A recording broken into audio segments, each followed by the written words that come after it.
टाकलं, पाणी दिला, चहा दिला, समोरच देवघरी भारी वाटलं.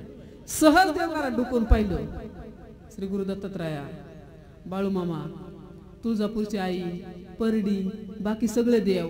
तुमच्या भाषेत सांगा, एवढं सगळं आहे आपल्याकडं, पण याच्यातून आम्ही घेतो काय? साधू संतांनी सांगितलं, आम्ही ज्ञानेश्वरी नाही पाहिली कधी, आमच्या भाग्यात नाही हरिपाठ, कारण व्याप खूप लय होता, आम्ही अनपढ होतो किंवा शिकलो सवरलो, आता वेळच नाही वाचायला. महाभारत नाही आम्ही वाचलं कधी, रामायण नाही वाचलं आम्ही कधी, आम्हाला नाही सवड झाली साध्या माणसांना. पण कमीत कमी हे रामायण, महाभारत, गीता, गाथा, भागवत, हरिपाठ, ज्ञानेश्वरी हे सोप्या भाषेत घराघरापर्यंत आणून पोहोचवलं आमच्या बाळूमामाने. पोहोचवलं नाही पोहोचवलं. अहो माणसा प्रेम करा तर सांगितलं साधू संतांनी सांगतात, तुका म्हणे सांगो किती या तो भगवंताच्या, किंवा चाले हे शरीर कोणाची सत्य कोण बोलवित हरिविना. अजून एके ठिकाणी सांगितलं त्यांनी, देव आहे हृदय मंदिरी शोधरी पाहिजे. आणखी बाळूमामाने सांगितलं, माणसात तर देव आहेच आहे. अहो झाडात देवे, वेलीत देवे, फुलात देवे, पक्ष्यांच्यात देवे, मुक्या प्राण्यांच्यात देवे, एवढं सांगावं त्यांनी. आणि मग सहज रस्त्याने जर चाललं ना, मोठं बकऱ्यांचा कळप दिसतो, काळी काळी पांढरे पांढरे भारी बकरी असतात, आणि एकच त्यांचा मालक असतो, तो पुढे चालतो, लाईन सोडत नाही कुणी लाईन. त्या बकऱ्यांच्याकडे पाहिलं की बाळूमामाची आठवण येते, आणि आठवण आल्यानंतर असं वाटतं, रुद्राचा अवतार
त्यांच्यात सुद्धा भगवंत आहे. पण आम्ही समजून घेतलं का?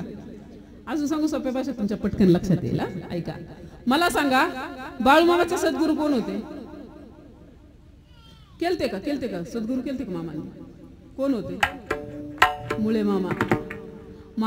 बाळूमामाचे सद्गुरू होते मुळे मामा. बाळूमामाच्या गळ्यात होती तुळशीची माळ. बाळूमामा होते पंढरीश पांडुरंग परमात्म्याचे भक्त. त्याचा कधी विचार केला का? आम्ही नुसतं म्हणलं बाळूमामा की जैन, बाळूमामा की जैन, बाळूमामा की जैन, बाळूमामा की जैन. अहो बाळूमामा पंढरीला जात होतं, पांडुरंगाची भक्ती करत होतं, कपाळाला गंध होता, गळ्यात माळ होती. हे आमच्या बाळूमामाचे विचार आहेत. त्यांनी सांगितलं तसं, पण आम्ही आचरणात आणलं नाही. त्याच्यासाठी भारी माळच घालावं लागेल, तेव्हा तुम्ही बाळूमामाचे भक्त होता. कपाळाला गंधच लावावा लागेल, तेव्हा तुम्ही बाळूमामाचे भक्त होता.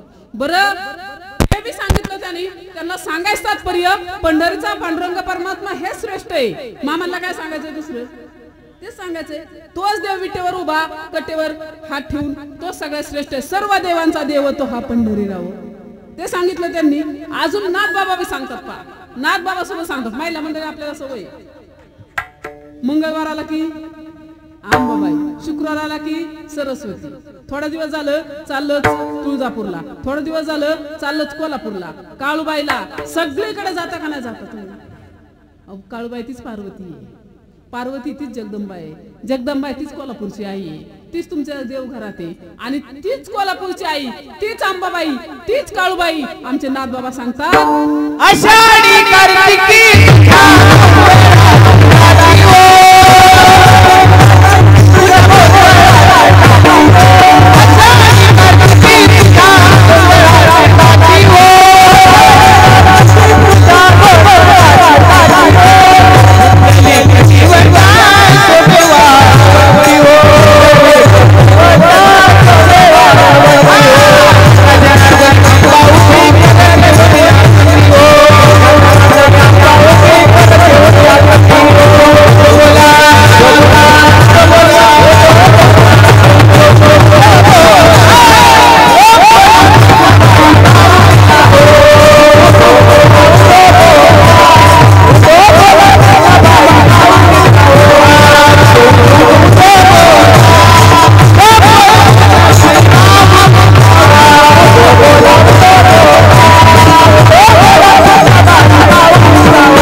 सगळ्या साधू संतांचं म्हणणं आहे पंढरीचा पांडुरंग परमात्मा सगळ्यात मोठा देव आहे. माऊली सुद्धा हरिपाठात सांगतात चहुवेदी जान साही शास्त्री कारण 18 पुराण हरिसे गाते.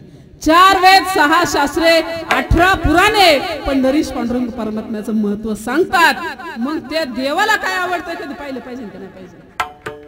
व्यवहार सांगते तुम्हाला. व्यवहार महिला मंडळी आणि पुरुष मंडळी तुम्ही दोघांनी बी ऐका. मला सांगा हा सुखी आणि समाधानी संसार कोणाचा आहे? प्रश्न सोपा आहे, बघू उत्तर किती जणांना जमतंय. आज सुखी, परत एकदा ऐका महिला मंडळी, आज सुखी आणि समाधानी संसार कोणाचा आहे? आहे का नाही कोणी सुखी तुमच्याकडे? नाही, सगळे अशी करतात.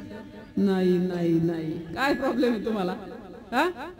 मला सांगा, ज्याच्या दारात 2 व्हीलर 4 व्हीलर 5-10 गाड्या उभ्या आहेत तो समाधानी नाही? बरं जाऊ द्या. ज्याला 2-4 पोर आहेत तो समाधानी. त्याला तुला टेन्शन आहे बाबा आता, आहे का नाही? पुरीचा बाप लय फ्रेश आहे, 1 नंबर फ्रेश आहे, पण पोराच्या बापाचं विचारूच नका. काल एवढी आईश केली गडी गुंडी काढून कॉलर टाईट करून चौकातून चालायचं. एखादा पुरीचा बाप आला ना, जवळ जायचं बसायचं, या चहा घ्यायला, नको नको नको नको नको नको नको नको नको जुळल काय तुमचं आमचं हे तुमचा आमचा उकंडा म्हणजे तुमची संपत्ती आहे.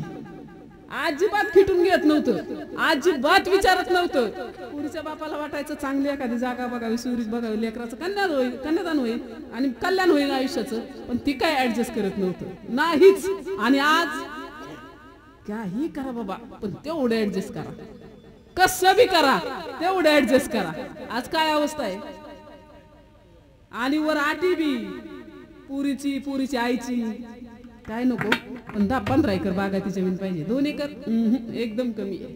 किती पाहिजे, कमीत कमी 10-15 बागायती जमीन पाहिजे. पोरग सर्व्हिसला पाहिजे, चांगलं भारी बंगला पाहिजे, घर पाहिजे, हे का नाही, 2 व्हीलर 4 व्हीलर गाडी पाहिजे. आणि एवढं सगळं असून वर म्हणायचं आमची पोरगी रानात जाणार नाही. रानात जाणार नाही 15 एकर कशाला.